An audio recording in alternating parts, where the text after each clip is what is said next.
All right, well, I got my order from A Reverence for Roses, and I started opening up the box. It was really taped very well. And here you can see the order, and we'll see how these look. But they look really beautiful. And yeah, I'm going to have to get a knife out and cut all this plastic. I'll be right back. Okay, so far I'm really impressed with these. They didn't defoliate them, and they wrapped them so well that they weren't going to move anywhere inside this box. So I think the only other thing that I really want to see about these is see if they have any buds on them, and then see where they put the tags on them for the names. I'll be right back. All right, so they had these double wrapped actually, which was amazing.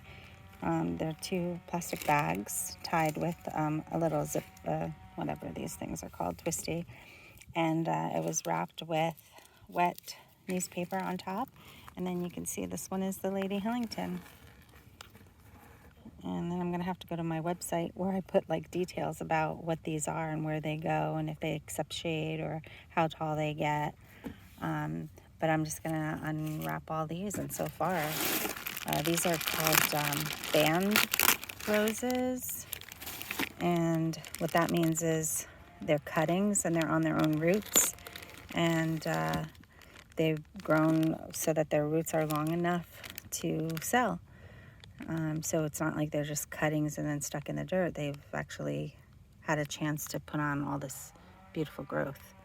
So let's unbox all these. I have to run the class, so I'm going to have to pause this, and then we'll get to planting them tomorrow or probably Saturday because I haven't dug up a place for them yet, but I know where they're going to go. Oh, and I didn't explain the reason that they're called bands is because I think that's what this name of this pot is. It's not like a typical round nursery pot. It's these band pots. And look at this one. This one was is it Saucy or Sancy or something like that?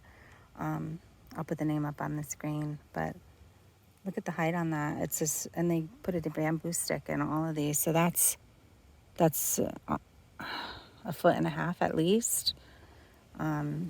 It's gorgeous. Very impressed. This one stabbed me, so this one's pretty thorny. But it's Mademoiselle Franziska Kruger, something like that. This one's the smallest one so far. It's Souvenir de Pierre Notting. And I don't really know this breed, so I'm going to have to look it up. But I did look it up before I purchased it. I'm just not recalling it right now. All right, well, I'm super excited to see which ones these are. This one has, can you see it? Right here, I'll try to focus on that. Not working. There we go. So I'll let you know what that one is. And then this one actually has blooms on it already. Really tiny blooms, but they're adorable. And this one, not yet, but awesomeness. Oh, wait, there's some, oh, look, oh, that's on this one. This looks like clusters, right? Look at that. They already have 3 blooms potentially right here. All right, so this one jam-packed with the flowers on it already is Lamarne or Lamarne. And I can see why that one's a favorite for a lot of people because it's pretty prolific even in the packaging.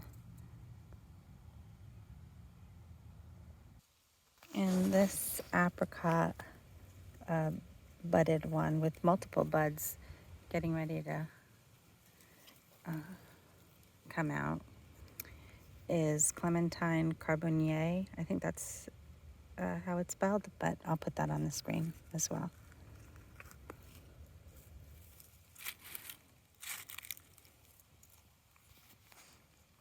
Okay, this one that I just unpacked is Glory de Dijon.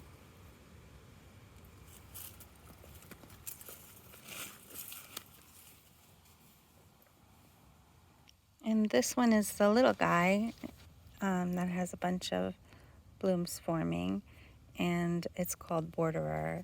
So this one is actually, I don't know, to me it's like kind of like a drift rose. It's really, really maybe a foot tall or something. And it's one of the smallest guys here other than the nodding rose that I unpacked earlier. The one thing that I will say about this company is, well, first of all, it's only an hour away from me, so I know these have grown under these intense Florida conditions, which is awesome. But the other thing is the website, a little disappointing in that I couldn't, it had a filter, but it didn't work, which was just show me everything that you have in stock, because so much was out of stock that it was tough to, I had to like spend a lot of time going through them. And because they didn't have a lot available, I just took what I could, but what was there, because I just wanted the roses, I wanted the experience, and I wanted to bring this information to you. So that's going to be it for now. I know that here we have some instructions here about how to grow your roses. And what it talks about banded roses. Hold on a second. So here it is, growing your plants from band pots. Our plants are grown in band pots 6 to 18 months, all own root. Unpack your plants gently. Stems may be intertwined, removed from bags and water. Name tags for plants are found in the inside. Band pots need to be potted up in 2-gallon or larger pots upon receipt. They then should be giving a few months until they double in size or more. Okay, so that gives me some more time to dig up the area where I want to put them. So that's good to know. Use a high quality potting soil. This transfer allows greater root development and a corresponding increase in plant size. Remove from bands, pushing from the bottom. Bands is the pot, right? And bury the plant at 1/2 inch deeper in the soil than where it was in the band. So this is planted low so it grows. Fertilize weekly with a mild fertilizer, or use a time-release fertilizer such as Osmocote 15912 at the rate of 1 tablespoon per 2 or 3-gallon container. The addition of 1 tablespoon of gypsum to each container is also suggested. Keep plants outdoors and sheltered from cold, high winds, and freezing temperatures until established. They should be kept in a shady area at first, which is where they are now, and slowly acclimated to direct sun. Trust me, I know that with my crepe myrtles. Avoid subjecting plants to frost until established. Water frequently. Roses need water. They like damp soil, but will not survive if the roots are left in wet water-soaked soil. There must be holes in the bottom of the pot so excess water can drain off. Be cautious that that the surface that the pot rests on does not block the drainage holes. Roses do best in well-drained soils and well-drained sites. A soil high in organic material works well in most areas. A soil test from your local cooperative extension is a sound investment, so the proper amendments can be made to the soil if required. We strongly suggest contacting a local rose society for specifics in your particular area. The following organizations may help in locating a society near you, and they give links to the Heritage Rose Foundation, the Heritage Roses Group, the American Rose Society, and then their information. And their tagline is investing in the present to preserve the past for the future. And that's it. And then my packing slip. So that's all for today. I do need to plant these in different pots, and I'll do that this weekend. Okay, so I thought it would be interesting because I received this order too, of another Mrs. B.R. Cant, so I can complete my rose beds, the ones that I already dug up. And here's the planting instructions, so you can pause this and see. But this one says plant directly in full sun, and do not acclimate in shade. And that's probably the difference between the bands and the pots. You'll see in a second. So here are the planting instructions, and then on the other side, it tells you basic rose culture for fertilizing, mulching, pruning, winter protection, and more tips there.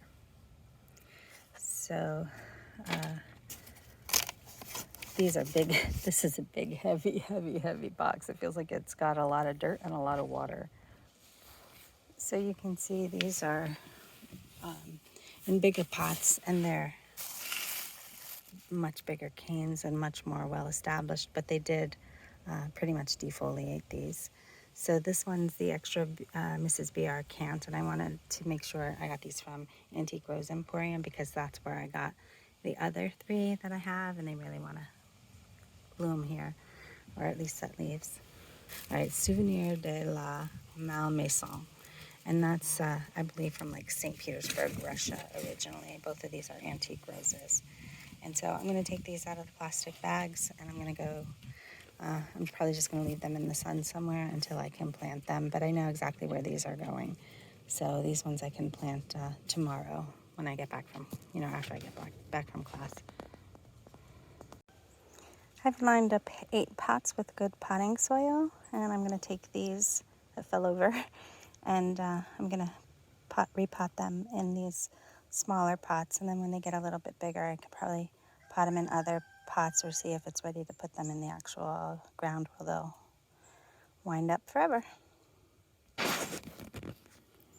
I just slid this one out of its band, and you can see that it's got a good root system, and I'll just kind of flush those out a little bit and then stick them in this pot and bury them, I guess, a little bit deeper than what their soil is now. I removed most of the dirt from this pot and just set it so that it's at a good level, just below the rim, but not too high over the rim at all. And now I'm just going to fill these blank areas here with potting soil, the potting soil that I took out. And there's the first one down. After I put this in, I'm going to give it a good watering, and I'm going to keep it here in the shade for at least a month, if not longer. This one is the Gloire de Dijon, and it's a lot taller than the other one. That one was borderer, so I did put the name tag in there. And then now I'm going to fill up this pot.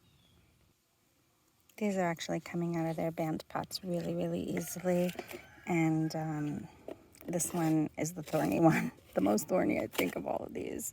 Mademoiselle Francisca Kruger. Okay, I've got Sunsi down. I have, I think, 3 more left to go. Oh, it looks like 4. 4 more left to go. There's my Lady Hillingdon. I'll pot it up. Souvenir de Pierre Notting. There's Lamarne. I don't know, she's just beautiful. Even these roses are so tiny. They're just gorgeous. I think she's going to be one of my new favorites. When I pulled her out, she was full of fire ants, so I made sure that I dumped that dirt and put her in fresh new dirt. I don't think that it was the company's fault. I think that just leaving it here, my property pretty much crawls all the time. And I had an exterminator here one time. He said, I've never seen anything like this. You just stand outside and the whole ground crawls. So it's me. And this last one is Clementine Carbonieri. And she already has a pretty little, teeny little rose. These are all tiny roses. They're so cute. The ones that are blooming, at least, that I can see. All right, so the next time I'll give these a good watering, and the next time you see these, it'll either be a monthly update, or it will be when I put them in the ground. Thanks for watching.